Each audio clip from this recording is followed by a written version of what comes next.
Ce que je ne contrôle pas ne m'atteint pas.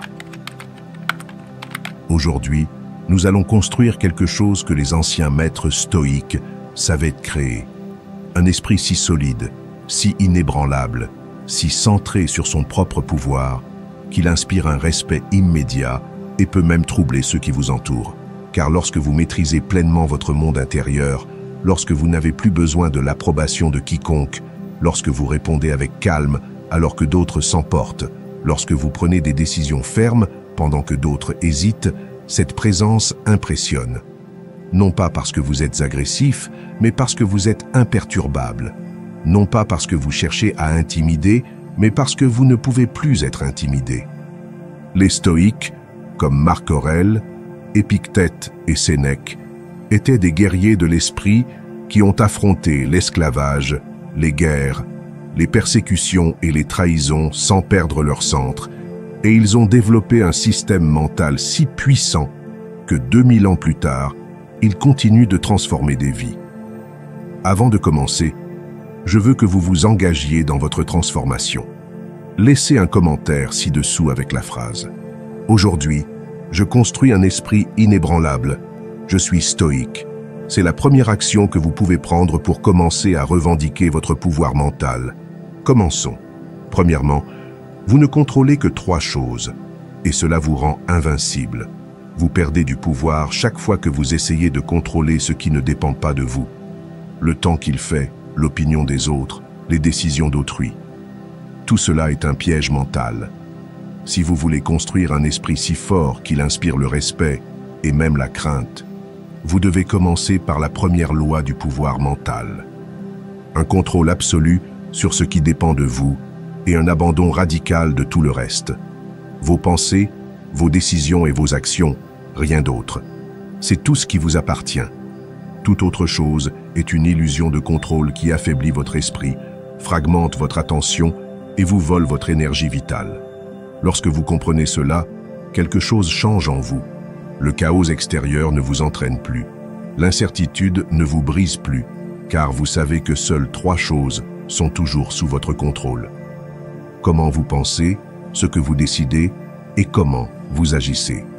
Ces 3 variables sont votre trône mental. Et lorsque vous vous y asseyez avec autorité, le monde change parce que vous changez. Réfléchissez à ceci. Le cerveau humain économise plus de 80% d'énergie lorsqu'il cesse de lutter contre l'incontrôlable. Vous n'avez pas besoin d'études pour le savoir, vous le ressentez. Combien de fois vous êtes-vous épuisé à ressasser quelque chose qui n'était jamais sous votre contrôle? Faites ceci maintenant. Prenez un papier et un stylo. Notez toutes vos préoccupations actuelles. Ensuite, divisez-les en 2 colonnes.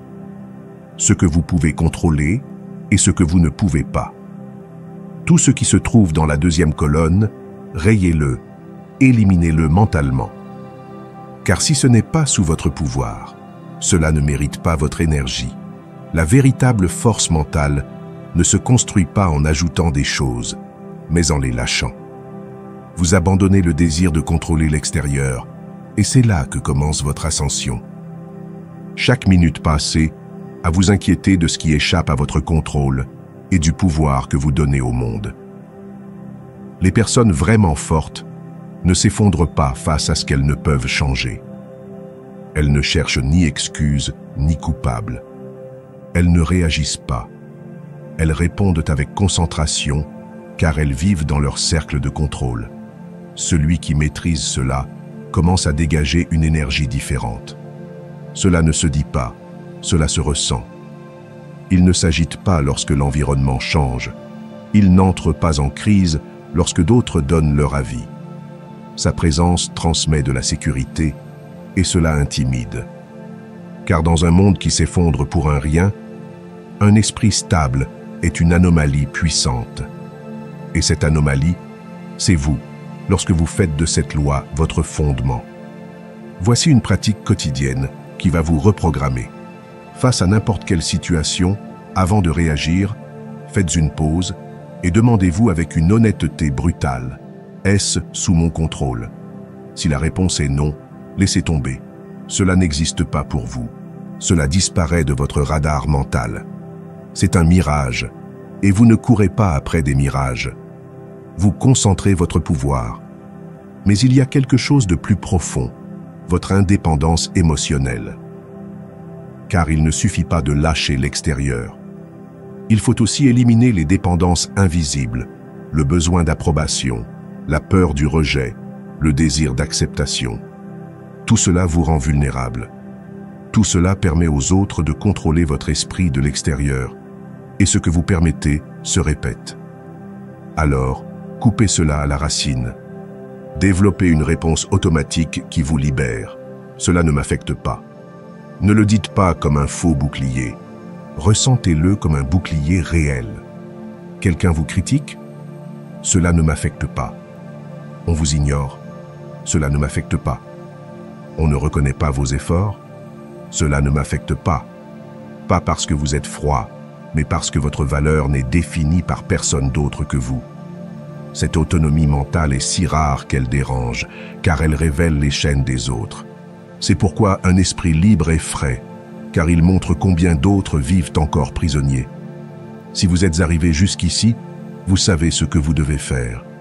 Ce n'est pas de la théorie, c'est de la pratique. Chaque jour, avec chaque pensée que vous choisissez, chaque décision que vous prenez, chaque réaction que vous transformez en action consciente, vous construisez un esprit inébranlable, vous gagnez un respect véritable et vous activez le pouvoir silencieux de quelqu'un qui n'a pas besoin de crier pour que le monde l'écoute. Deuxièmement, tuez votre besoin d'approbation avant qu'il ne vous tue. Chaque fois que vous ajustez votre comportement pour plaire à quelqu'un, vous renoncez à une part de votre pouvoir. Lorsque vous vivez en quête de l'approbation des autres, vous devenez esclave de leur jugement, de leur goût, de leur validation. Et le pire, c'est que c'est une esclavitude que vous choisissez vous-même. Il n'y a pas de chaîne physique. Les chaînes sont dans votre esprit. Imaginez à quel point il est pathétique de voir quelqu'un incapable de prendre une décision sans se demander s'il sera applaudi. Ce n'est pas de la sensibilité, c'est de la faiblesse déguisée en sympathie. La recherche constante de validation externe est un trou noir émotionnel. Elle absorbe votre énergie, votre authenticité et surtout, votre présence. Chaque fois que vous vous obsédez à plaire, vous donnez votre pouvoir à l'autre. Il décide si vous valez quelque chose ou non. Et vous, sans vous en rendre compte, devenez une marionnette émotionnelle. Peu importe qu'il s'agisse de votre patron, de votre partenaire, de votre famille ou de votre audience sur les réseaux sociaux. S'il dicte votre valeur, vous êtes perdu, car il change. Et quand il change, vous vous effondrez. C'est la formule parfaite pour une anxiété chronique et une instabilité émotionnelle. Voulez-vous savoir si vous êtes dans ce jeu toxique? Posez-vous cette question brutale. Changerais-je ma décision si absolument personne ne m'applaudissait? Si la réponse est oui, vous êtes encore esclave. Mais si vous apprenez à agir selon vos propres principes, peu importe si l'on vous applaudit ou vous critique, alors vous commencez à construire quelque chose d'indestructible. Car un esprit qui s'approuve lui-même n'a pas besoin de convaincre qui que ce soit. Et cette liberté se ressent et se respecte, car elle ne dépend de rien. Les gens perçoivent plus qu'ils ne le disent. Ils peuvent ne rien dire, mais ils sentent si vous cherchez leur attention, leur rire, leur regard d'approbation. Quand ils détectent cela, ils vous classent automatiquement comme dépendant, fragile, prévisible. Mais quand ils rencontrent quelqu'un qui ne réagit pas, qui ne se justifie pas, qui ne cherche pas à plaire, leur système émotionnel s'alerte, car ils ne comprennent pas comment quelqu'un peut marcher avec autant d'assurance sans approbation extérieure. Cela, au fond, impose le respect.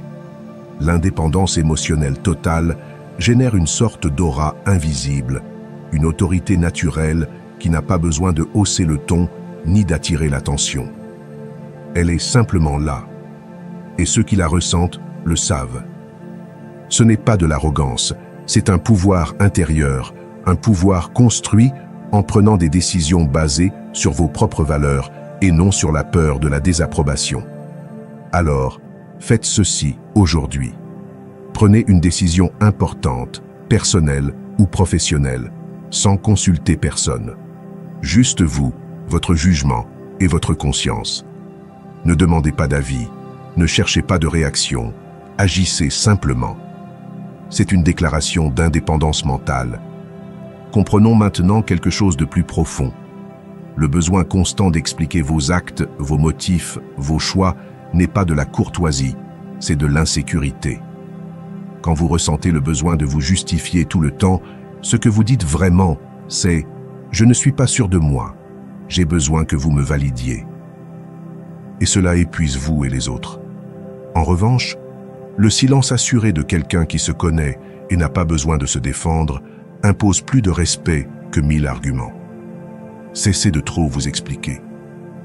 Cessez de justifier votre chemin. Agissez. Laissez vos résultats parler.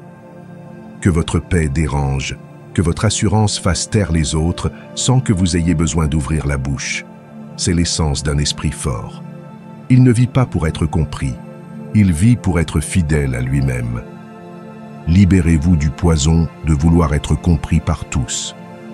La véritable liberté commence quand vous n'avez plus besoin que quiconque vous approuve, vous comprenne ou vous applaudisse, car vous vous êtes déjà donné la permission, vous vous êtes déjà validé, et c'est un esprit qui génère du respect.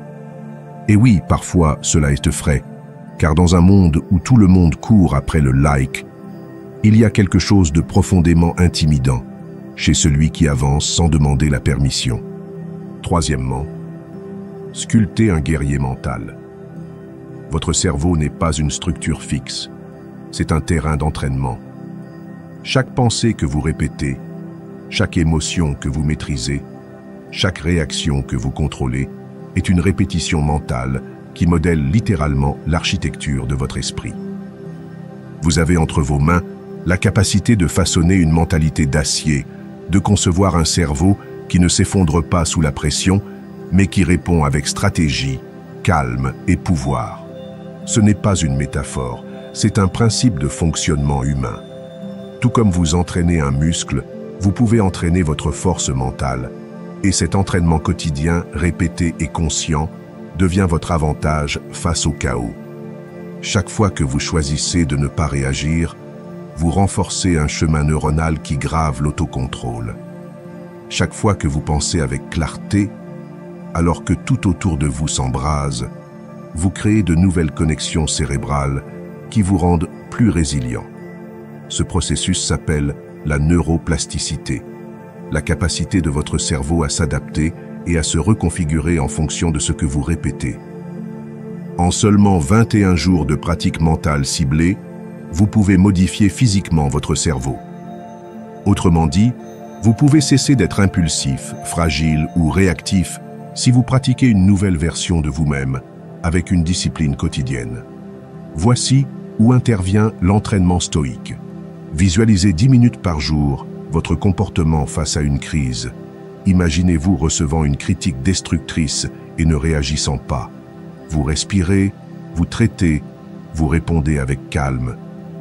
Imaginez-vous face à une perte financière, une dispute, un rejet. Observez comment vous ne vous effondrez pas, mais restez maître de vous. Cette visualisation n'est pas une fantaisie, c'est une préparation. Votre cerveau enregistre ce que vous imaginez avec la même force que ce que vous vivez. Et quand le moment réel arrivera, vous y aurez déjà été. Vous aurez déjà entraîné la réponse et cela change tout.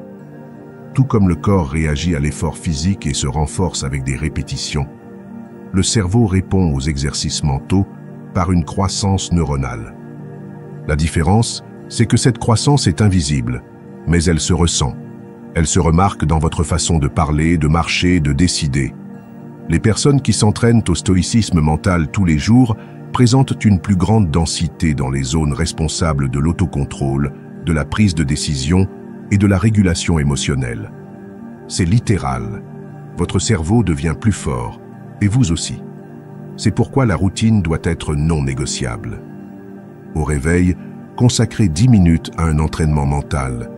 Visualisez des scénarios complexes, difficiles, inconfortables et concevez votre réponse idéale.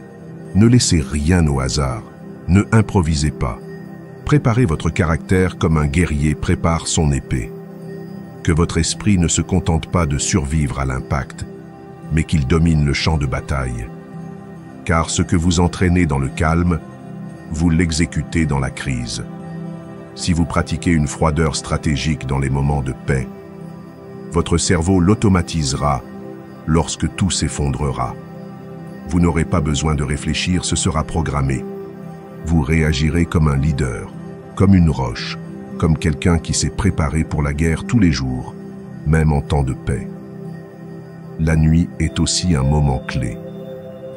Avant de dormir, fermez les yeux et visualisez 3 situations difficiles qui pourraient survenir demain.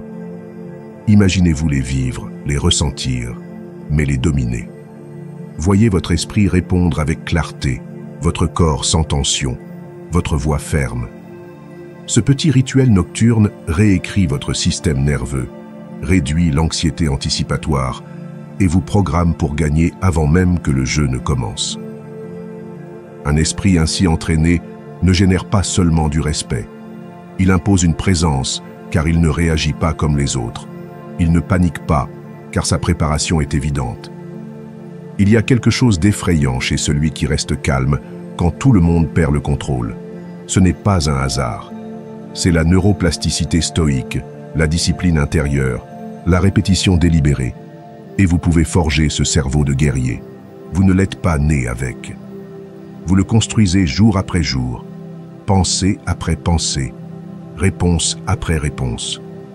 Et quand vous y parvenez, personne ne peut lire votre esprit, mais tous ressentent votre pouvoir. Quatrièmement, construisez des anticorps contre la manipulation. Une véritable force mentale ne se mesure pas au nombre de batailles gagnées, mais au nombre d'attaques qu'elle résiste sans perdre la paix. Dans un monde rempli de critiques déguisées, de chantages émotionnels et de manipulations subtiles, avoir un système immunitaire mental n'est pas un luxe. C'est une nécessité.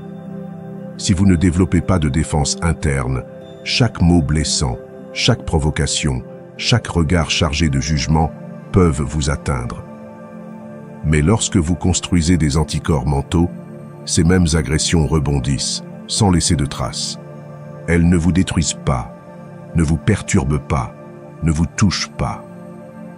Le premier pas est d'apprendre à détecter l'attaque, car beaucoup ne viennent pas sous forme de cris, mais d'insinuations, de silences calculés, de compliments empoisonnés.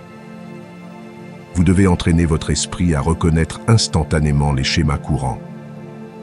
Chantage émotionnel, victimisation toxique, intimidation passive. Au lieu de réagir, observer. Au lieu d'absorber, filtrer. C'est cela, l'immunité. Identifier sans laisser entrer. Tous les attaques ne sont pas frontales, certaines sont enveloppantes. C'est pourquoi votre clarté doit être plus affûtée que leur manipulation. Quand vous comprenez cela, appliquez la technique du mur mental. Imaginez votre esprit comme une forteresse aux parois lisses et glissantes. Chaque critique destructrice, chaque commentaire malveillant, chaque tentative de manipulation glisse sur ce mur sans s'y accrocher. Visualisez-le. Ressentez comment on vous parle, on vous provoque, on vous juge, mais vous n'ouvrez pas la porte. Vous ne laissez pas cela entrer car vous n'en avez pas besoin, car cela ne vous définit pas, car cela n'a pas de valeur. Et c'est là qu'intervient votre bouclier le plus puissant, l'indifférence stratégique. Ne confondez pas cela avec de l'apathie. Ce n'est pas que rien ne vous importe, c'est que vous avez délibérément choisi que certaines choses ne méritent pas une seconde de votre énergie. Ce qui n'a pas de valeur pour vous ne peut pas vous blesser. Si quelqu'un crie de l'autre côté d'un mur, est-ce que cela vous offense? Non, car il n'a pas accès à vous. De la même manière, les mots et opinions sans poids ne doivent pas avoir accès à votre monde intérieur. Les personnes toxiques n'ont de pouvoir que si elles parviennent à perturber votre état émotionnel. Si elles obtiennent une réaction, elles gagnent. Mais si vous gardez un visage serein, une voix neutre, un pouls ferme, elles se désespèrent, car leur jeu ne fonctionne plus avec vous. Et quand elles voient que vous ne réagissez pas, que vous ne vous énervez pas, que vous ne tombez pas, elles commencent à ressentir quelque chose qui les déstabilise. Un mélange de respect et de peur, car elles ne peuvent pas vous lire, vous manipuler, et cela les désoriente. Passez à un niveau supérieur. Quand quelqu'un vous insulte directement, ne vous défendez pas. Ne répondez pas avec colère. Regardez-le avec une curiosité scientifique, comme si vous étiez un observateur extérieur analysant un phénomène. Intéressante réaction. Que projette cette personne?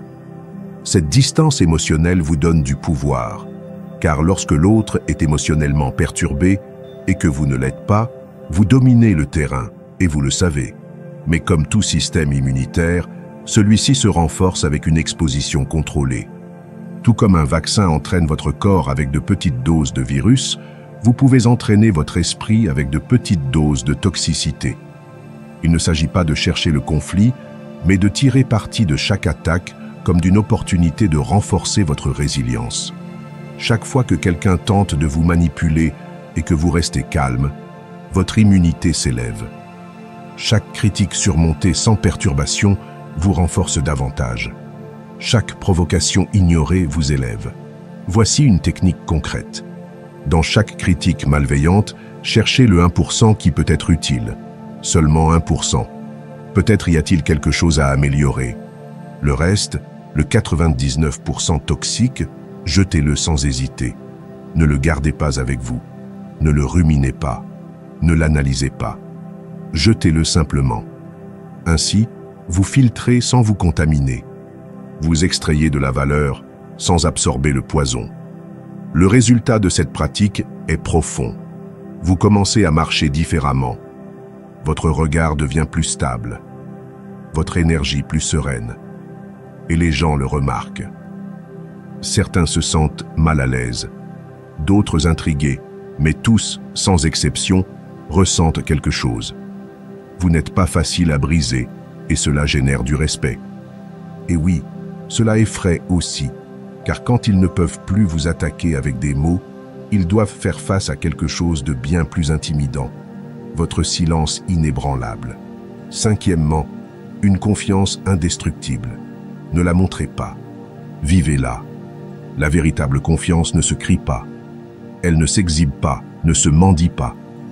Elle se construit en silence, brique par brique, de l'intérieur. Et cette construction interne, lorsqu'elle est solide, génère une présence qui impose. Car un esprit sûr de lui, qui n'a pas besoin d'être validé ni comparé, est un monument vivant de pouvoir tranquille. Celui qui a travaillé sa force intérieure n'a pas besoin de prouver quoi que ce soit. Sa seule existence communique une maîtrise, et dans un monde rempli d'insécurité, masqué par de l'arrogance, une personne qui est simplement déconcerte et parfois effraie. Tout commence par les fondations. Si vous basez votre confiance sur des réussites extérieures, l'argent, l'apparence, le succès momentané, vous êtes sur du sable mouvant. Aujourd'hui, vous êtes au sommet. Demain, en bas, et chaque fluctuation vous ébranlera. Mais si votre confiance est enracinée dans ce que vous êtes lorsque personne ne vous voit, dans la fermeté de votre caractère, alors ni les échecs ni les applaudissements ne vous déstabiliseront. Le monde peut changer, mais vous resterez le même, ferme, intègre, solide. Chaque fois que vous tenez une promesse envers vous-même, aussi petite soit-elle, vous posez une brique indestructible dans votre forteresse intérieure. Vous levez quand vous avez dit que vous le feriez, accomplir ce que vous avez planifié sans chercher d'excuses, tenir votre parole, même lorsque personne ne vous observe. Cela fait de vous quelqu'un en qui vous pouvez avoir confiance. Et lorsque vous avez confiance en vous, vous n'avez plus besoin que les autres le fassent. Cela vous donne la liberté. Cela vous donne le pouvoir. Faites ceci aujourd'hui. Définissez 3 valeurs absolument non négociables pour vous. Peu importe ce qui se passe, peu importe qui est présent, ces valeurs deviennent vos fondations. Et une fois définies, vivez selon elles sans exception. Si l'une de vos valeurs est l'honnêteté, ne mentez jamais. Si c'est la discipline, tenez bon même sans envie. Si c'est le respect, maintenez le même envers ceux qui ne le méritent pas. Cette cohérence crée une stabilité intérieure que personne ne peut briser. Mais il y a un poison silencieux qui fragilise cette architecture, la comparaison. Mesurer votre valeur à ce que possède ou fait autrui, c'est construire des châteaux émotionnels de sable. Vous pouvez avoir un moment d'illusion, mais une simple bouffée de succès d'un autre suffit à vous faire tomber. Vous comparer, c'est douter de vous-même à voix basse. C'est vous dire « je ne suis pas assez, il faut que je ressemble à ça ». Mais lorsque vous vivez selon votre intégrité, lorsque vos actions reflètent précisément vos valeurs, le miroir est intérieur. Vous ne cherchez plus à dépasser qui que ce soit, vous cherchez à vous dépasser vous-même. Et cette compétition est sacrée. Appliquez ceci. Chaque jour, faites une action qui reflète précisément l'une de vos valeurs. Même si personne ne le voit, même si personne ne le reconnaît, même si cela vous cause une perte ou un inconfort, cela vous renforce plus que 1000 discours de motivation. Cette action sans témoin construit une confiance réelle, car vous savez que vous ne l'avez pas faite pour être approuvé, vous l'avez faite pour vous, et cela vaut plus que tous les applaudissements. Et voici la partie la plus puissante. Un esprit véritablement confiant n'a pas besoin d'expliquer sa valeur, de se défendre, de prouver quoi que ce soit. Il agit tout simplement. Et ce qu'il transmet est si pur, si ferme, si honnête que cela se ressent. Cela ne s'impose pas, ne se discute pas, cela se perçoit, car la confiance authentique est silencieuse, mais absolument magnétique. Observez ceux qui ont besoin d'impressionner tout le temps, qui se vantent, exagèrent, crient leur valeur. Ils le font parce qu'ils doutent, parce qu'ils ne sont pas sûrs. En revanche, une personne véritablement confiante ne dit pas « regarde-moi ». Elle ne dit rien, elle fait, elle est. Et cela impose, car dans ce silence réside une force impossible à feindre. Alors pratiquez ceci. Cessez d'expliquer qui vous êtes, cessez de vous justifier, de vous prouver. Vivez, agissez avec une fidélité totale à vos principes. Que le monde le perçoit, à vous non.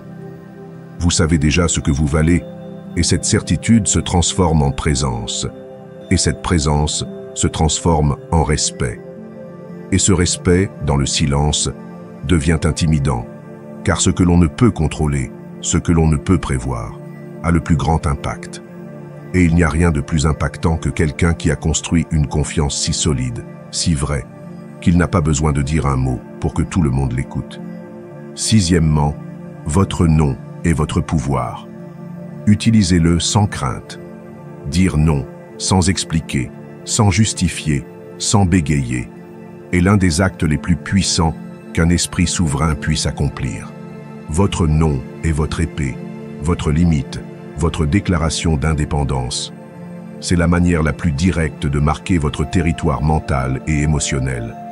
Si vous êtes incapable de refuser, vous devenez un terrain envahi par les attentes des autres. Chaque « oui » donné à contre-cœur est une brique de plus dans la prison invisible que vous construisez vous-même. Dire « oui » quand vous voulez dire « non » est une trahison directe de votre intégrité, un abandon de vous-même pour plaire aux autres. Et chaque fois que vous le faites, vous perdez de la force, de la présence. Vous vous dissolvez. Une personne incapable de poser des limites devient immédiatement manipulable. Ceux qui vous entourent le ressentent, parfois inconsciemment, mais ils le sentent. Si vous êtes toujours disponible, si vous ne savez jamais dire « assez », si vous ne pouvez pas fermer la porte avec fermeté, alors vous transmettez de la faiblesse. Et la faiblesse ne génère pas de respect, seulement une utilité temporaire. Être utile n'est pas la même chose qu'être précieux, et celui qui ne peut défendre son temps, son énergie, son chemin, devient superflu. Le pouvoir transformateur du non réside dans la manière dont vous le dites. Ne dites pas « je ne peux pas ». Cela sonne comme une incapacité, une excuse, comme si au fond, vous vouliez dire « oui », mais que vous ne pouvez pas.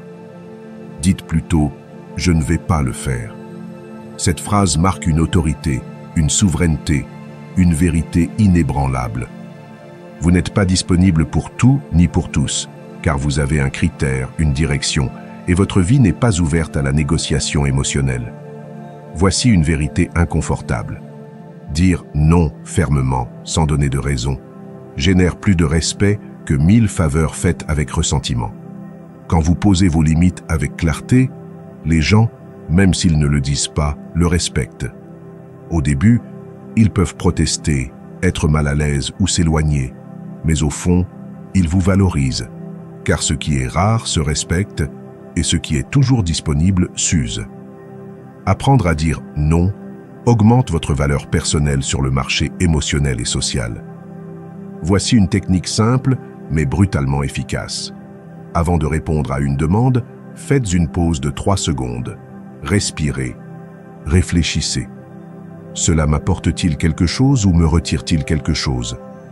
Est-ce que je dis oui par peur, culpabilité ou désir de plaire? Si la réponse n'est pas un oui franc, alors c'est un non déguisé, et il est de votre devoir de le révéler. La pause vous permet de répondre depuis votre centre, pas depuis l'émotion. Et quand vous répondez depuis votre centre, vous ne vous trompez pas. Le non est non seulement un bouclier contre l'épuisement émotionnel, mais aussi un filtre de qualité. Chaque fois que vous refusez quelque chose de médiocre, vous vous ouvrez à l'extraordinaire. Mais si vous remplissez votre vie d'engagements inutiles, de relations toxiques, d'activités sans but, il ne restera plus de place pour ce qui vous élève vraiment. Dire non régulièrement à ce qui est simplement bon est une déclaration de standard. C'est dire au monde « Mon temps a de la valeur, mon attention compte, je ne la donne pas ». Rappelez-vous ceci, votre temps est fini, votre énergie aussi. Chaque « oui » prononcé avec culpabilité est une pièce que vous donnez sans retour. Protégez-vous et protégez-la. Chaque jour, avant de commencer, posez-vous cette question. Cela me rapproche-t-il de la personne que je veux être ou m'éloigne-t-il de ma mission? Si ça ne vous rapproche pas, ça vous éloigne. Si ça ne vous renforce pas, ça vous affaiblit. Si ça ne vous honore pas, ça vous trahit. Quand vous maîtrisez cet art mortel de dire non avec fermeté et sans explication, votre présence change. Vous n'êtes plus prévisible, vous n'êtes plus disponible par défaut. Votre silence pèse plus que l'opinion des autres. Votre décision dérange, car elle ne peut être négociée. Et dans un monde rempli de gens qui craignent d'incommoder, cela fait de vous quelqu'un qui impose, quelqu'un qui se respecte, et par conséquent, quelqu'un qui génère inévitablement du respect ou de la crainte, mais jamais de l'indifférence. Septièmement, la solitude vous renforce, la compagnie vous affaiblit. La solitude consciente n'est pas de l'isolement, ce n'est pas de l'abandon, c'est du pouvoir dans sa forme la plus pure. C'est l'acte volontaire de vous retirer du bruit pour vous écouter vraiment. Car c'est seulement dans le silence, sans stimuli, sans écran, sans voix extérieures, que vous pouvez vous retrouver face à face avec votre véritable esprit. Là, sans masques sociaux, sans besoin d'impressionner, sans urgence d'appartenir, commence la forge d'une véritable force mentale. Lorsque vous apprenez à être complètement seul avec vous-même, sans fuir, sans anxiété, sans distraction, vous découvrez qu'il y a en vous une force inexplorée, une clarté que personne ne peut vous donner, une maîtrise qui effraie, car elle est authentique. Dans la société actuelle, où tout est conçu pour vous stimuler, vous divertir, vous distraire de vous-même, la solitude est devenue inconfortable. Beaucoup l'évitent comme une maladie, mais cette esquive révèle quelque chose de plus profond. La peur, peur de ses propres pensées, peur du vide, peur de découvrir que votre monde intérieur n'est pas encore construit. Mais cette peur est précisément le signe que vous devez y entrer. Car celui qui ne peut être seul ne peut être en contrôle. Si vous avez besoin de compagnie constante, de validation constante, de bruit constant, alors vous n'êtes pas maître de votre esprit, vous êtes otage de l'extérieur. La neuroscience le sait déjà. 20 minutes par jour de solitude consciente peuvent réduire les niveaux de cortisol de plus de 40%. Autrement dit, le calme ne vient pas de l'environnement, il vient du retour à soi. Mais il ne s'agit pas d'être seul avec un téléphone à la main. Ce n'est pas regarder les réseaux sociaux, ce n'est pas rester silencieux devant la télévision. C'est observer votre esprit comme un témoin, sans réagir, sans juger, juste regarder ce qui apparaît. Quelles pensées surgissent? Quelles émotions flottent quand il n'y a pas de distraction? Cette pratique quotidienne, ce rituel sacré de 15 minutes sans appareil, sans tâche, sans stimuli, est un laboratoire interne où se forge le tempérament.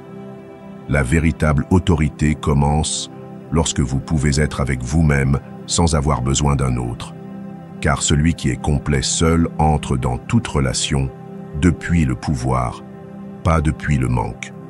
Vous n'avez plus besoin de vous intégrer. Vous n'êtes plus désespéré d'être accepté. Vous ne sacrifiez plus vos principes pour de la compagnie. Cela génère une présence magnétique. Les gens le ressentent. Vous devenez rare, mystérieux, intègre, car vous n'êtes pas dans le monde à la recherche de quelque chose. Vous partagez ce que vous avez déjà à l'intérieur, et cela impose, car personne ne peut contrôler celui qui n'a besoin de rien. Faites le test. Pouvez-vous passer 2 heures complètement seul, sans musique, sans téléphone, sans parler, sans vous distraire, et vous sentir en paix? Si vous ne pouvez pas, vous n'êtes pas prêt à vous diriger, encore moins à diriger les autres, car votre esprit dépend encore de stimuli externes pour exister.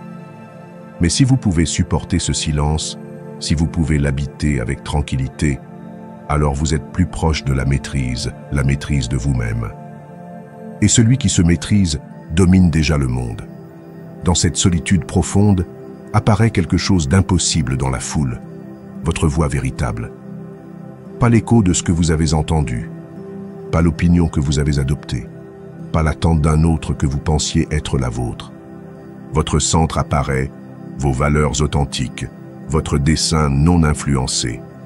C'est là que naissent les décisions véritablement transformatrices, celles que vous ne cherchez pas sur Google, que vous ne demandez pas dans des sondages, celles qui naissent de vous, uniquement de vous, car vous êtes le seul à en vivre les conséquences.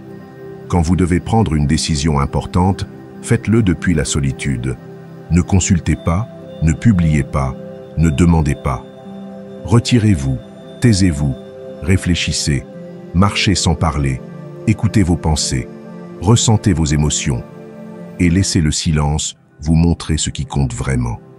Les meilleures réponses ne viennent pas du bruit, elles viennent du vide que peu osent d'habiter. Lorsque vous faites de la solitude une habitude, un refuge, un sanctuaire, vous devenez immanipulable. Le rejet ne vous affecte plus. L'opinion des autres ne vous conditionne plus, car vous savez déjà qui vous êtes. Vous avez déjà entendu votre voix. Vous avez déjà ressenti votre force sans témoin. Et cette assurance silencieuse, née dans le silence, impose plus de respect que 1000 mots. Car celui qui a côtoyé son obscurité dans la solitude ne craint plus celle de personne. Et cela, inévitablement, se ressent. Et oui, cela effraie aussi. Huitièmement, piratez votre système de récompense interne. Votre esprit est un système, et comme tout système, il peut être piraté, reconfiguré, optimisé. Le problème, c'est que la plupart des gens ont un système de récompense conçu pour l'esclavage. Un cerveau entraîné à chercher le plaisir immédiat, la validation externe et des résultats rapides devient un piège.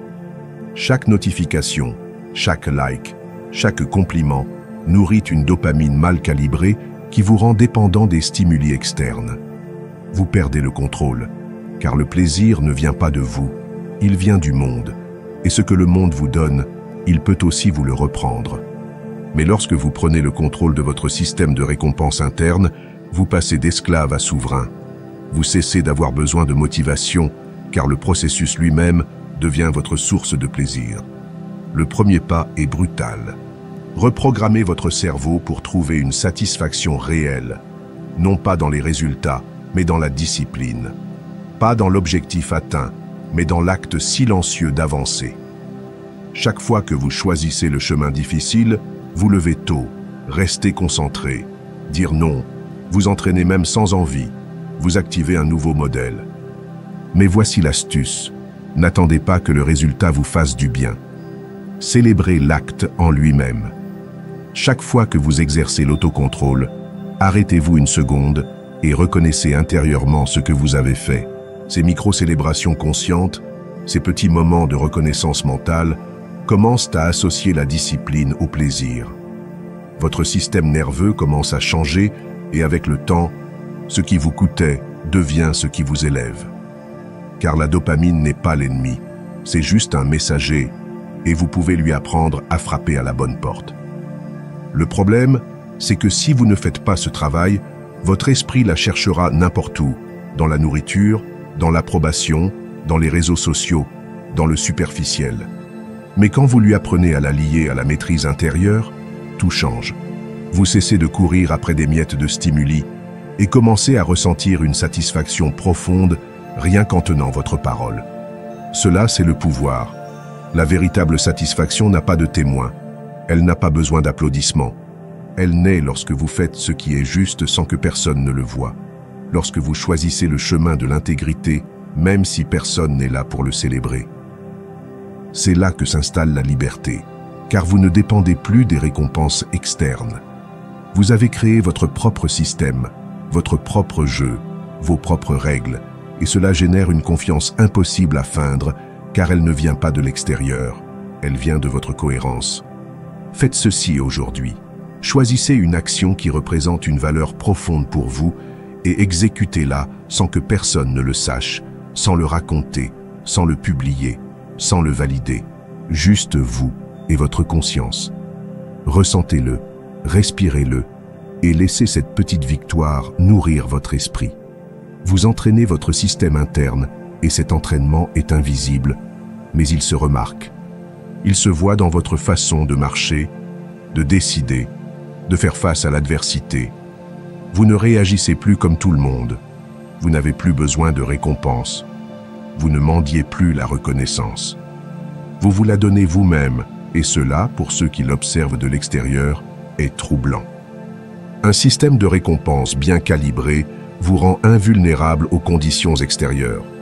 Vous n'avez plus besoin que quelque chose d'extraordinaire se produise pour vous sentir bien, car votre bien-être n'est pas lié au monde. Il est connecté à vos actions quotidiennes, à vos petites décisions, à vos habitudes sacrées, à votre capacité à faire ce qui est juste même si personne ne le voit. Cela crée un bonheur qui ne fluctue pas, qui ne dépend pas, qui ne s'épuise pas. Prenez un papier et faites une liste de 5 actions que vous pouvez faire chaque jour et qui vous apportent une satisfaction interne. Des choses simples, terminer une tâche importante sans distraction, tenir votre parole, respecter votre entraînement, méditer, lire 10 pages.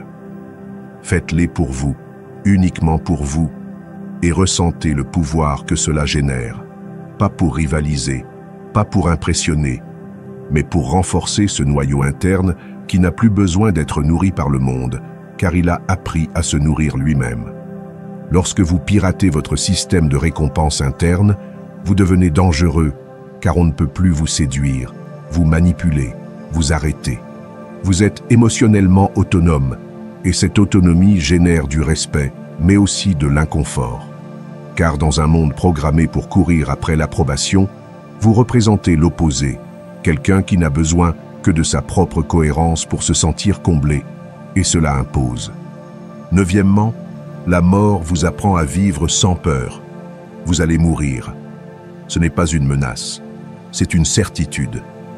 Et dans cette vérité inconfortable, cachée derrière toutes vos excuses, toutes vos peurs, toutes vos procrastinations, se trouve la clé de votre liberté la plus radicale. Lorsque vous vous souvenez que votre vie a une fin, que vous n'êtes même pas assuré de voir demain, les opinions des autres perdent leur force. Le jugement extérieur devient insignifiant et ce qui vous paralysait auparavant vous devient indifférent. Qu'importe ce qu'on dira si vous allez mourir? Quel sens y a-t-il à chercher l'approbation si l'horloge ne s'arrête pas? Quand vous faites du memento mori, une pratique quotidienne, vous commencez à vivre avec une présence qui impose, une urgence qui dérange, une clarté qui effraie. Les personnes qui intègrent profondément leur mortalité ne marchent pas de la même manière, ne pensent pas de la même manière, ne négocient pas avec leur vérité, car elles savent que le temps est leur ressource la plus précieuse et elles ne sont pas prêtes à le gaspiller. Elles ne cherchent pas la perfection, elles cherchent l'authenticité. Elles ne veulent pas impressionner, elles veulent laisser une trace et pour cela, il faut prendre des décisions audacieuses, sans attendre le moment parfait, sans consulter tout le monde, sans demander la permission. Lorsque vous vivez avec la mort sur l'épaule, vos mouvements changent, ils deviennent plus fermes, plus nets, plus vrais.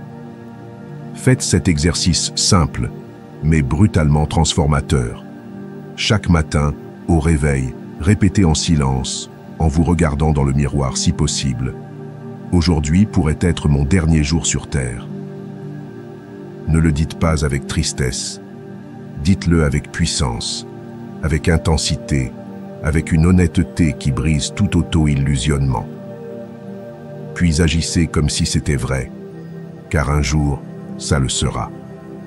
Vivez-vous comme si votre vie était infinie, ou profitez-vous de chaque instant comme s'il ne se répétait pas.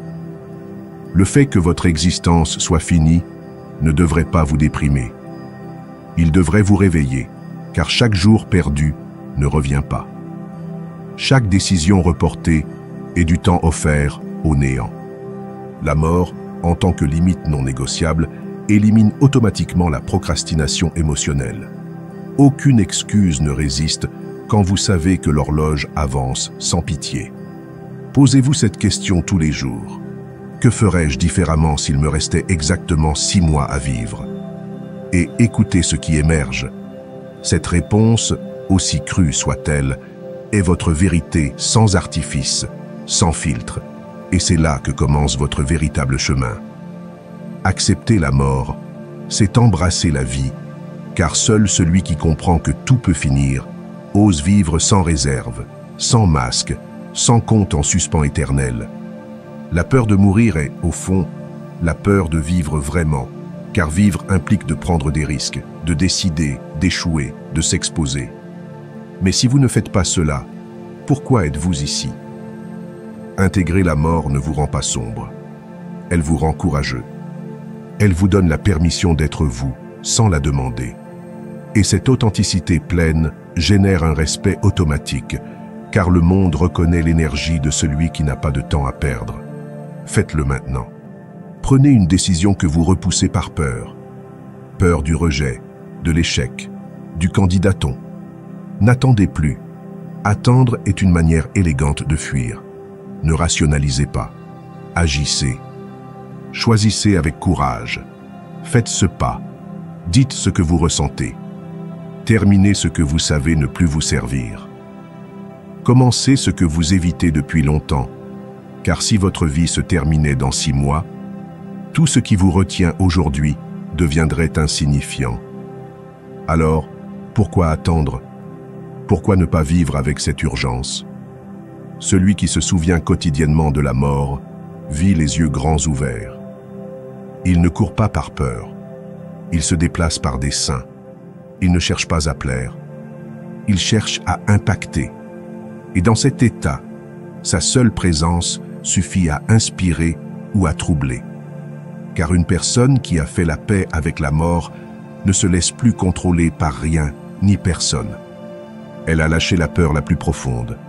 Et quand cela arrive, elle devient ingérable, impossible à manipuler, impossible à arrêter, et donc profondément respectée ou profondément crainte, mais jamais invisible, jamais faible, jamais passive, car elle sait que la mort n'attend pas, et elle non plus. 10e, entraînez-vous à échouer. C'est votre avantage secret. L'échec n'est pas un ennemi, c'est un maître aux méthodes dures, mais aux enseignements précis. Seuls ceux qui ne comprennent pas sa fonction en font un juge cruel. Un esprit fort ne craint pas l'échec, car il comprend quelque chose d'essentiel. Chaque échec apporte de l'information. Chaque faux pas révèle des détails que le succès cache. Si vous construisez un esprit qui inspire le respect, un esprit qui impose par sa solidité, vous devez changer complètement votre relation avec l'échec. Cessez de le voir comme un verdict sur votre valeur personnelle et commencez à le considérer pour ce qu'il est vraiment. Un retour brut, des données pures, des informations précieuses. Quand vous échouez, votre cerveau a deux options: s'effondrer émotionnellement ou analyser avec froideur. La différence réside dans l'entraînement mental. Les personnes véritablement résilientes n'interprètent pas l'échec comme une attaque contre leur identité. Elles le traitent comme un rapport technique. Qu'est-ce qui a fonctionné? Qu'est-ce qui n'a pas marché? Quelle variable ai-je ignorée? Quel schéma se répète? C'est la différence entre ceux qui stagnent et ceux qui grandissent. La technique est claire. Faites une autopsie de l'échec, non pas pour vous torturer, mais pour apprendre, sans jugement, sans dramatisation, juste la vérité, juste les données. L'esprit qui ne craint pas l'échec est libre, car celui qui ne craint pas l'erreur agit avec plus d'audace. Il se permet d'essayer plus, d'explorer plus, de découvrir plus. Pendant que d'autres se paralysent par peur du qu'en dira-t-on, du ridicule, de l'erreur, vous avancez. Et cette capacité à continuer avec fermeté, même après une chute, génère une présence qui impose, car tout le monde ne résiste pas à la chute. Mais celui qui tombe et se relève avec plus de clarté, plus de force, plus de concentration, celui-là gagne inévitablement du respect. Et oui, intimide aussi, car il ne se brise pas. Pratiquez ceci. Cherchez activement des situations où vous pouvez échouer sans conséquences permanentes. Ne restez pas dans votre zone de confort en attendant que la vie vous donne des garanties. Il n'y en a pas, mais vous pouvez vous entraîner délibérément. Essayez de parler en public quand vous ne vous sentez pas prêt. Suivez un cours qui vous défie. Créez quelque chose sans attendre la perfection. Exposez une idée risquée, pas pour échouer, mais pour développer le muscle le plus précieux que vous ayez, celui de résister, de traiter et d'évoluer. C'est la résilience appliquée, et elle ne s'acquiert pas en lisant, mais en tombant et en se relevant avec intention. L'esprit qui entraîne sa relation avec l'échec se prépare à des succès que d'autres ne pourront jamais soutenir, car il ne s'effondre pas si quelque chose tourne mal, car il a déjà affronté l'inconfort, car il a déjà intégré l'erreur comme une partie du processus, mais pas comme une menace. La croissance réelle ne se produit pas dans la facilité. Elle se produit dans la tension, dans l'inconfort, dans le défi. Le muscle mental ne grandit pas dans la douceur, il grandit sous pression. C'est pourquoi échouer fréquemment, de manière contrôlée et consciente, est un investissement, un vaccin émotionnel qui prévient les effondrements futurs. Concevez une expérience d'échec chaque mois. Définissez une action qui vous sort de votre zone de confort, quelque chose qui a une probabilité significative de ne pas se passer comme prévu, mais qui, même en cas d'échec, vous laisse une leçon claire. Écrivez-la, analysez-la, remerciez l'apprentissage et recommencez. Ainsi, vous transformez chaque chute en une répétition de force. Ainsi, vous transformez la peur en résistance. Ainsi, vous devenez mentalement dangereux. Une personne qui ne se définit pas par ses échecs est difficile à contrôler, car elle ne se paralyse pas par les erreurs passées. Elle ne vit pas prisonnière de la peur d'en commettre de nouvelles. Et cela dérange ceux qui ont besoin d'une validation constante, car vous vous validez dans le processus. Pas dans l'applaudissement, pas dans la perfection. Vous vous validez dans l'intention de continuer, encore et encore. Et quand quelqu'un observe cela, il sait qu'il n'a pas affaire à n'importe qui. Il a affaire à quelqu'un qui a été forgé par la pression, par la chute, par le feu, et qui, pour cette raison, ne se brise pas. 11e, transformez la douleur en carburant pur. La douleur n'est pas votre ennemi. La tristesse, la colère, la peur ne sont pas des obstacles à éliminer. Ce sont des énergies sans forme, du carburant brut. Ce qui détermine votre pouvoir mental, ce n'est pas de ressentir ou non des émotions intenses, mais la manière dont vous les traitez. Un esprit véritablement fort ne fuit pas le feu émotionnel. Il le transforme. Il le transforme parce qu'il a appris à digérer ce que d'autres répriment, à canaliser ce que d'autres évitent, à convertir en élan ce qui provoque l'effondrement chez d'autres. C'est ainsi que fonctionne le métabolisme émotionnel. Il ne réprime pas, il n'explose pas, il n'accumule pas, il alchimise. Quand vous ressentez de la colère, vous avez une étincelle puissante entre les mains, mais si vous ne la canalisez pas, elle vous brûle de l'intérieur et détruit ce que vous touchez. En revanche, si vous la dirigez, si vous l'observez, si vous en extrayez la cause profonde, elle devient une source inépuisable de détermination. Il en va de même pour la tristesse. Si vous l'enterrez, elle se transforme en ressentiment chronique. Mais si vous la ressentez sans jugement, si vous la traversez avec conscience, si vous apprenez d'elle, elle devient une compassion profonde, une connexion réelle avec la douleur humaine, une sensibilité stratégique. Voici la technique du traitement émotionnel complet. Il ne s'agit ni de réagir, ni de réprimer. Il s'agit de permettre à l'émotion de s'exprimer sans vous posséder. Ressentez-la, nommez-la, demandez-vous « Que veut-elle me montrer ?» Puis extrayez sa leçon. Car toute émotion intense porte un message spécifique, et ce n'est qu'en intégrant ce message que le résidu toxique peut être libéré. Si vous ne faites pas ce processus, l'émotion ne disparaît pas, elle se cache, et de là, vous manipule. Une personne qui développe un métabolisme émotionnel efficace ne déborde pas, ne se brise pas sous la pression, car elle a entraîné son système à traiter, intégrer et libérer sans rester coincé dans la tempête. Cette capacité vous rend psychologiquement dangereux, car pendant que d'autres se paralysent face à ce qu'ils ressentent, vous avancez. Pendant que d'autres ont besoin de temps pour se recomposer, vous êtes déjà reconstruit. Et cela crée un avantage mental qui s'accumule.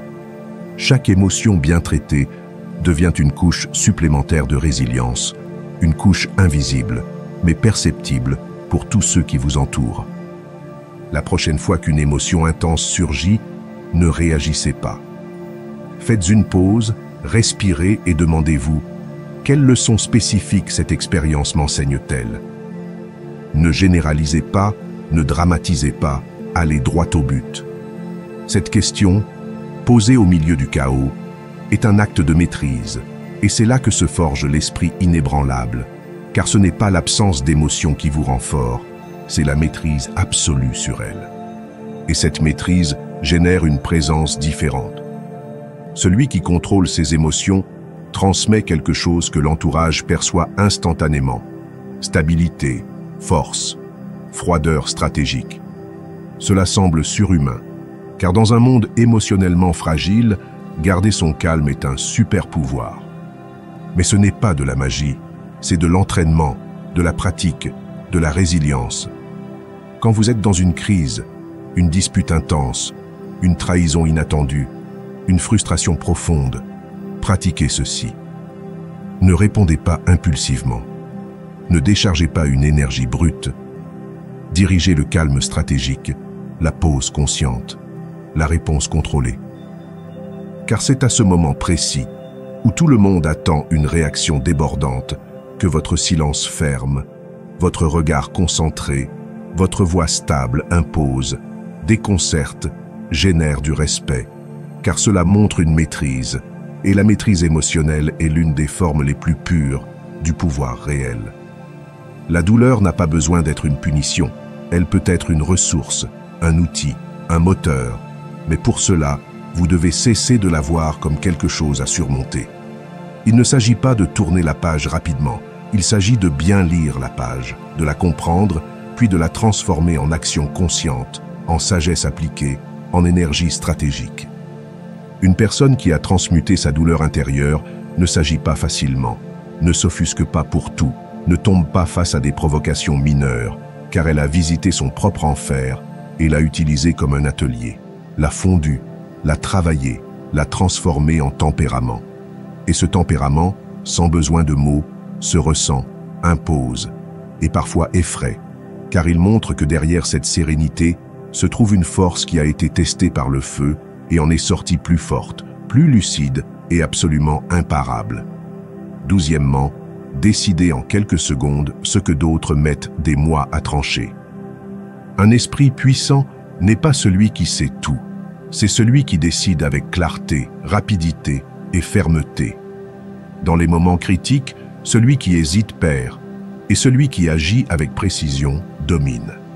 Si vous voulez construire un esprit qui génère du respect et intimide par sa présence, vous devez entraîner votre capacité à décider. Car celui qui sait décider correctement sous pression inspire une confiance immédiate et celui qui ne peut pas transmettre de l'insécurité. Le leadership réel ne vient pas de parler fort, mais de décider bien, rapidement et sans trembler. Le problème, c'est que la plupart des gens ne décident pas. Ils reportent, analysent jusqu'à la paralysie, consultent tout le monde sauf eux-mêmes, et dans ce processus lent, ils perdent des opportunités, du respect et surtout le contrôle de leur vie. Mais votre cerveau peut être entraîné. Vous pouvez optimiser votre cortex préfrontal, la région responsable du jugement, de la planification et de l'autocontrôle, pour évaluer des options complexes en quelques secondes. Ce n'est pas une intuition magique, c'est une efficacité neurologique. Quand vous pratiquez la décision constante, votre esprit apprend à filtrer l'irrelevant, à détecter les schémas et à exécuter avec précision. L'indécision chronique est corrosive. Chaque fois que vous reportez un choix que vous savez devoir faire, vous affaiblissez votre propre jugement. Vous dites à votre esprit que vous ne lui faites pas confiance. Et quand cela se répète, vous construisez une identité basée sur le doute. Mais quand vous entraînez votre capacité à décider, quelque chose change. Vous commencez à vous faire confiance et cela se remarque, car les personnes qui décident rapidement, avec logique et selon leurs valeurs, projettent une autorité silencieuse. Elles n'ont pas besoin de justifier chaque pas, car leur conviction se ressent et cela impose. Appliquez cette technique puissante, la règle des 10. Face à toute décision, demandez-vous « Comment me sentirai-je à ce sujet dans 10 minutes, dans 10 mois, dans 10 ans ?» Cette séquence brise le piège émotionnel immédiat et vous connecte à une perspective plus large. Ce qui semble urgent maintenant peut être insignifiant à long terme. Ce qui vous met mal à l'aise maintenant peut être ce qui renforcera le plus votre chemin futur. Décidez avec cette vision. Décidez comme quelqu'un qui ne négocie pas son dessein. Les personnes qui décident rapidement sur la base de principes clairs se trompent rarement, car elles n'improvisent pas. Elles agissent depuis une structure interne solide, depuis des valeurs déjà définies, et non depuis des émotions qui changent d'une minute à l'autre. Et cette solidité est magnétique. Quand quelqu'un voit que vous ne doutez pas, que vous ne demandez pas la permission, que vous n'avez pas besoin d'approbation, il vous suit. Pas par peur, par respect, car le monde suit celui qui a une direction. Entraînez-vous tous les jours. Prenez 3 petites décisions en moins de 30 secondes. Choisissez selon vos valeurs, pas selon vos envies. Cela peut être quelque chose de simple. Quoi manger? Quelle tâche prioriser? Quelle conversation avoir? L'important, c'est que vous pratiquiez la vitesse avec un dessein, car cette agilité mentale se transfère. Et quand une grande décision arrivera, votre esprit sera déjà préparé. Il saura comment filtrer, comment agir, comment avancer. Éliminez complètement la paralysie par analyse. Votre cerveau a la capacité de distinguer les décisions réversibles des décisions irréversibles. Et la plupart des décisions qui vous bloquent sont réversibles. Si elles ne fonctionnent pas, corrigez. Mais si vous ne décidez pas, vous stagnez. Et c'est beaucoup plus dangereux. Car ne pas décider, c'est laisser le monde décider pour vous. Et cela est une reddition déguisée en prudence. Créez votre code de décision. Définissez 5 principes non négociables que vous utiliserez comme filtre pour chaque choix. Par exemple, intégrité totale, impact positif, cohérence personnelle, croissance à long terme, respect de son propre temps. Écrivez-les, lisez-les chaque matin. Et chaque fois que vous faites face à une décision, consultez ce code. Si elle est alignée, exécutez. Sinon, rejetez-la. Sans drame, sans doute. La vitesse d'action basée sur des principes fermes vous rend différent, rare, fiable. Et dans un monde de doutes et d'indécis, une personne qui avance avec clarté devient une référence, et oui, intimide aussi. Car celui qui n'a pas besoin de réfléchir 2 fois avant d'agir avec cohérence démontre une maîtrise qu'on ne peut feindre, seulement entraîner. Et quand vous l'entraînez, votre esprit cesse de demander la permission et commence à commander. 13e, un élan imparable. Une victoire engendre la suivante. L'élan mental est une force réelle. Ce n'est pas de la motivation, ce n'est pas de l'enthousiasme. C'est une énergie cumulative qui, une fois en marche, devient presque inarrêtable. Exactement comme la physique le décrit. Une masse en mouvement tend à rester en mouvement. Et votre esprit fonctionne de la même manière. Chaque action disciplinée, parfaitement exécutée, ne vous rapproche pas seulement d'un objectif. Elle multiplie votre capacité à exécuter la suivante. La discipline génère de l'élan. Et l'élan bien géré crée du pouvoir. Si vous construisez un esprit qui impose le respect, vous devez maîtriser ce principe. Car rien n'intimide plus qu'une personne qui avance sans s'arrêter. Le cerveau enregistre. Chaque décision que vous prenez, chaque victoire que vous obtenez, chaque moment où vous faites ce qui est juste, même sans envie, devient un signal pour votre système nerveux. C'est la norme. Votre identité se reconfigure. Vos neurones renforcent des chemins d'excellence. Votre perception de vous-même s'élève, et cela change tout. Vous ne doutez plus si vous êtes discipliné. Vous l'êtes. Vous n'attendez plus de vous sentir prêt. Vous agissez. Et cette régularité construit une identité solide que les autres perçoivent comme une autorité naturelle. Activez le système d'élan avec une technique simple mais puissante. Commencez chaque matin par une action petite, mais parfaitement exécutée. Cela peut être faire votre lit, sortir marcher, lire 10 pages. L'important n'est pas la difficulté, mais la précision. Quand vous commencez la journée avec contrôle, intention et victoire, votre cerveau s'aligne sur le bon rythme. C'est comme appuyer sur l'accélérateur émotionnel dès la première seconde. Le reste de la journée suit le ton que vous avez fixé. Mais il y a un ennemi silencieux qui sabote ce processus. L'inconstance. Chaque fois que vous reportez quelque chose que vous savez devoir faire, ou que vous le faites à moitié, vous entraînez votre cerveau à accepter la médiocrité comme une option valable. Et pire encore, vous commencez à vous voir comme quelqu'un qui ne tient pas ses promesses. Cette auto-image détruit l'élan accumulé. Redémarrer après chaque interruption ne coûte pas la même chose. Cela coûte 3 fois plus. Énergie, volonté et confiance s'épuisent. C'est pourquoi vous devez protéger votre élan comme une flamme sacrée. Ne l'éteignez pas, ne l'ignorez pas, ne la négligez pas. L'élan mental ne se construit pas avec de grands gestes, mais avec des décisions petites mais correctes, l'une après l'autre. Chaque fois que vous choisissez de vous entraîner quand vous n'en avez pas envie, de manger sainement quand il serait plus facile de faire autrement, de dire la vérité quand il serait plus confortable de se taire, vous ajoutez de la force. Cette addition quotidienne crée une énergie cumulative que les autres ressentent. Ils ne savent pas l'expliquer, mais ils le perçoivent. Cette personne se déplace différemment, pense différemment, agit avec une autre vitesse.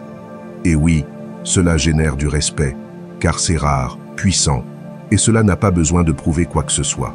Cela s'exécute simplement. L'effet composé mental n'est pas motivationnel, il est mathématique. Si vous améliorez ne serait-ce que 1% chaque jour en 6 mois, votre capacité mentale se multiplie par plus de 6.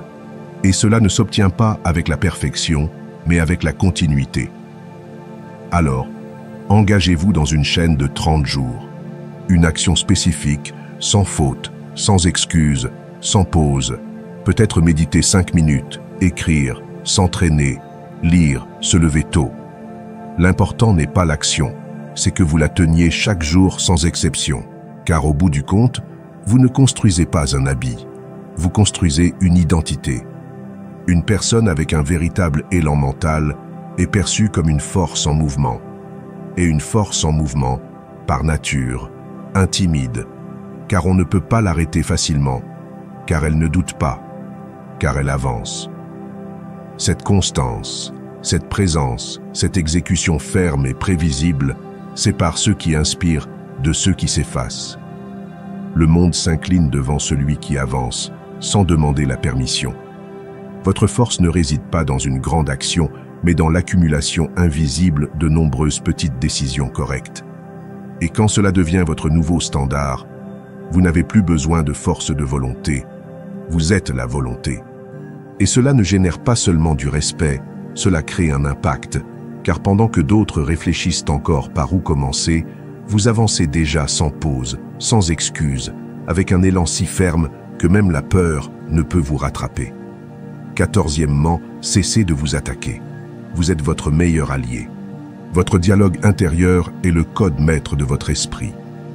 C'est le langage qui définit votre réalité émotionnelle, votre identité personnelle et votre capacité d'action sous pression. Vous pouvez avoir du talent, de la préparation et des stratégies, mais si votre voix intérieure sabote, tout ce que vous construisez s'effondre de l'intérieur. La plupart des gens vivent en exécutant un programme automatique d'autocritique destructrice, si normalisé qu'ils ne le détectent plus.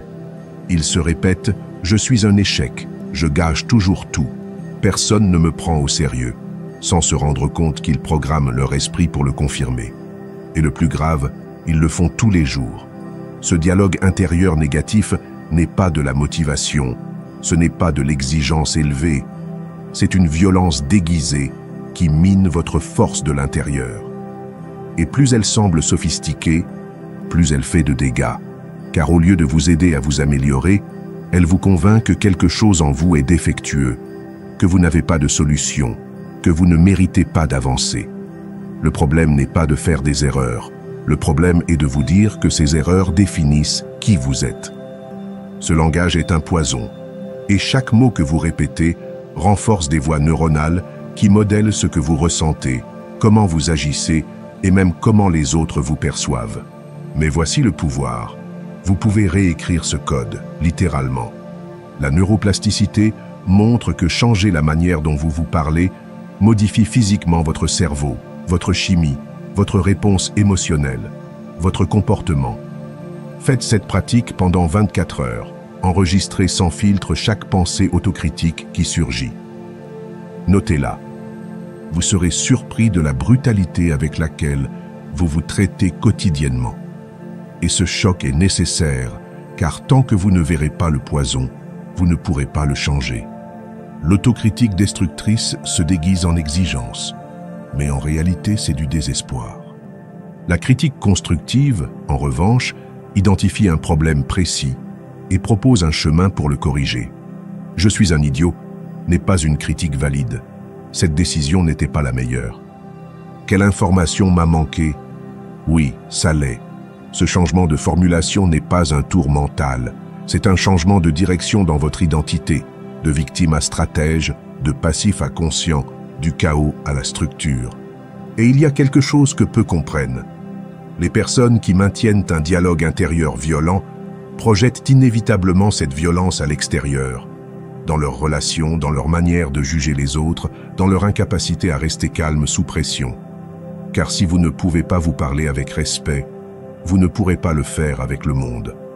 L'agression interne trouve toujours une issue. Mais quand vous apprenez à vous parler avec fermeté et passion à la fois, une autre réalité s'ouvre. Vous commencez à devenir votre propre guide, pas votre juge. Et cela change votre énergie, car celui qui se respecte de l'intérieur se déplace différemment. Il n'a plus besoin de prouver quoi que ce soit. Il ne se punit plus pour chaque erreur. Il apprend, avance, corrige.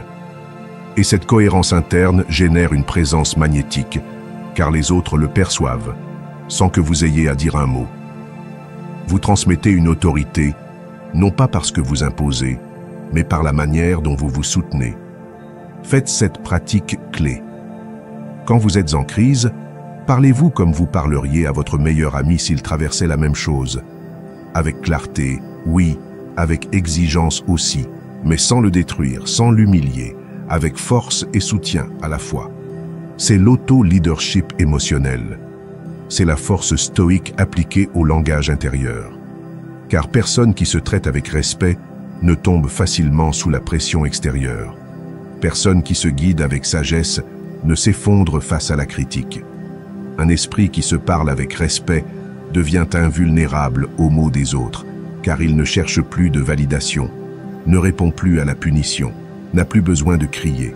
Il agit, avance avec direction, dignité, pouvoir intérieur. Et ce type de présence, ce calme qui ne demande pas la permission, génère un respect immédiat. Et oui, effrayant aussi, car il montre clairement que l'esprit derrière ne dépend plus de rien d'extérieur pour se soutenir. Il se dirige, se renforce de l'intérieur, et personne ne peut le faire vaciller. 15e, le timing parfait est tout. La patience active est une forme de pouvoir que très peu comprennent et encore moins maîtrisent. Il ne s'agit pas de rester immobile en attendant que la vie résolve vos problèmes. Ce n'est ni de la résignation, ni de la passivité.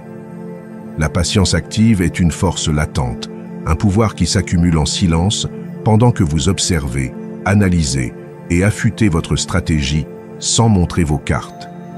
C'est l'esprit du chasseur qui, même avec sa cible en vue, ne se précipite pas, car il sait que chaque seconde supplémentaire d'attente peut transformer une bonne opportunité en une victoire écrasante. Les personnes qui cultivent cette forme de patience ne perdent pas leur temps, elles le compressent. Pendant que les autres s'impatientent à vouloir agir, elles se renforcent. Pendant que le monde court, elles s'arrêtent pour lire les schémas invisibles, car elles ne cherchent pas n'importe quel moment, elles cherchent le moment exact. La neuroscience le confirme clairement. Un cerveau entraîné à l'attente stratégique identifie les opportunités avec une précision 4 fois supérieure à un cerveau impulsif. C'est la différence entre tirer au premier bruit ou attendre de voir le point faible de l'ennemi, entre parler pour combler le silence ou se taire jusqu'à ce que le silence force l'autre à se dévoiler, entre agir parce que vous ne supportez pas l'inconfort ou agir quand vous savez que votre mouvement sera irréversible. L'impatience est la maladie chronique des esprits faibles, l'incapacité de supporter le vide entre ce que vous désirez et ce qui n'est pas encore là.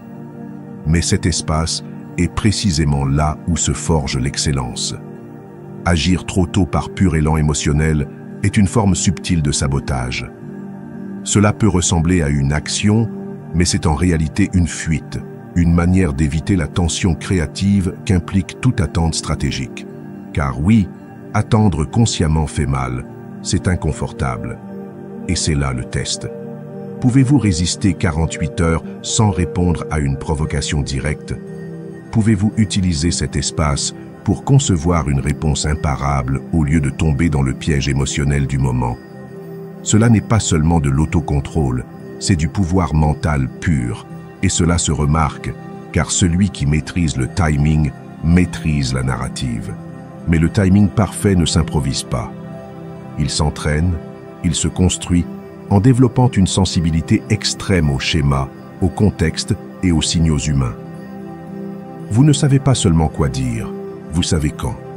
Vous ne savez pas seulement vous déplacer, vous savez quand vous déplacer. C'est la différence entre le stratège et l'amateur. Le stratège combine une préparation technique obsessionnelle avec une intuition affûtée. Il peut sembler réagir instinctivement, mais chaque mouvement a été cultivé dans son esprit bien avant d'être exécuté. Et quand il agit, il le fait avec une assurance qui impose, non pas parce qu'il est agressif, mais parce qu'il sait que le temps est de son côté. Quand quelqu'un maîtrise cet art, sa seule présence génère du respect, car les autres sentent qu'il y a quelque chose de différent.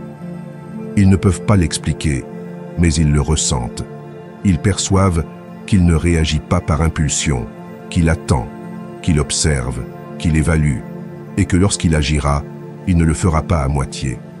Cette perception crée une autorité silencieuse une intimidation sans besoin de force, un respect sans besoin de fanfaronnade, car on comprend qu'il joue à un autre niveau, celui du temps. Faites cette pratique lors de votre prochaine négociation importante. Ne présentez pas votre proposition tant que vous n'avez pas remarqué le premier signe d'inconfort chez l'autre personne. Cette micro-expression, ce changement de respiration, cette pause inutile, c'est votre signal, votre kairos. L'instant où votre action, aussi petite soit-elle, devient un coup précis. Ce type de patience ne s'apprend pas dans les livres d'auto-assistance. Il s'entraîne, il se teste sur le terrain. Et quand vous le maîtrisez, vous cessez de courir après les résultats. Vous commencez à les concevoir et vous le faites en silence, comme le lion qui ne rugit pas lorsqu'il traque, comme l'archer qui ne tire pas tant que la tension de la corde n'est pas parfaite, comme l'esprit stoïque qui comprend que le contrôle total commence par savoir quand agir et quand attendre. Et ce pouvoir, bien exécuté, ne génère pas seulement du respect, il effraie. Ces leçons sont une technologie mentale éprouvée depuis 2000 ans pour construire un esprit si solide qu'il inspire un respect immédiat et même un malaise chez les autres. Car lorsque vous maîtrisez complètement votre monde intérieur, lorsque vous ne réagissez plus mais répondez, lorsque vos décisions naissent de principes inébranlables et non d'émotions capricieuses, cette présence intimide naturellement ceux qui vivent dans un chaos mental constant. Vous ne cherchez pas à effrayer qui que ce soit, vous ne pouvez simplement plus être intimidé. Votre calme devient une arme, votre discipline une armure, et votre clarté une force que peu peuvent égaler. Vous devenez un miroir pour les autres, révélant leurs propres faiblesses sans dire un mot, simplement par la manière dont vous vivez. Mais cela ne s'arrête pas là. Ce n'est pas un processus ponctuel, c'est une transformation continue. Chaque jour, vous devez affûter votre esprit comme un forgeron affûte une lame. Chaque décision, chaque pensée, chaque action est une opportunité de renforcer ou d'affaiblir ce que vous construisez. Les stoïques ne parlèrent pas de perfection, ils parlaient de progrès constant, de Procopée, l'avancement vers la vertu, vers la maîtrise, vers une vie alignée avec la raison et le courage. Ils savaient que la force mentale n'est pas un don, c'est une conquête, et chaque instant est une bataille que vous pouvez gagner ou perdre. Alors, engagez-vous maintenant. Ne regardez pas ceci comme une simple vidéo d'inspiration. Faites-en un plan d'action. Revenez à chaque point, appliquez chaque technique, pratiquez chaque discipline. Prenez un carnet et notez une chose que vous ferez aujourd'hui pour avancer vers cet esprit inébranlable. Peut-être est-ce dire non sans justification, peut-être est-ce 10 minutes de solitude consciente, peut-être est-ce visualiser une crise et y répondre avec calme. Peu importe ce que c'est, faites-le. Car la différence entre ceux qui lisent et ceux qui transforment leur vie est simple, l'action. Les stoïques ne se contentaient pas de réfléchir, ils agissaient. Ils ne se contentèrent pas de rêver d'un esprit fort, ils le forgeaient dans le feu de la vie quotidienne. Et voici la vérité finale.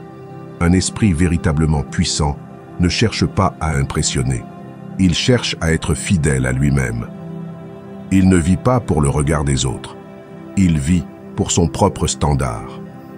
Et paradoxalement, c'est cette authenticité qui impose, qui dérange, qui inspire.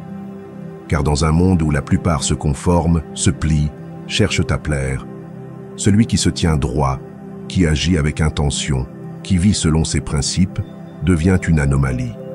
Et les anomalies, par leur nature même, attirent l'attention, génèrent du respect et, oui, parfois effraient. Alors, commencez aujourd'hui, revendiquez votre pouvoir mental. Construisez cet esprit stoïque, non pas pour intimider, mais pour être libre. Car un esprit libre est la chose la plus puissante qui soit, et il n'a pas besoin de crier pour être entendu. Il se suffit à lui-même. Et dans ce silence, dans cette force, dans cette clarté, le monde entier s'incline.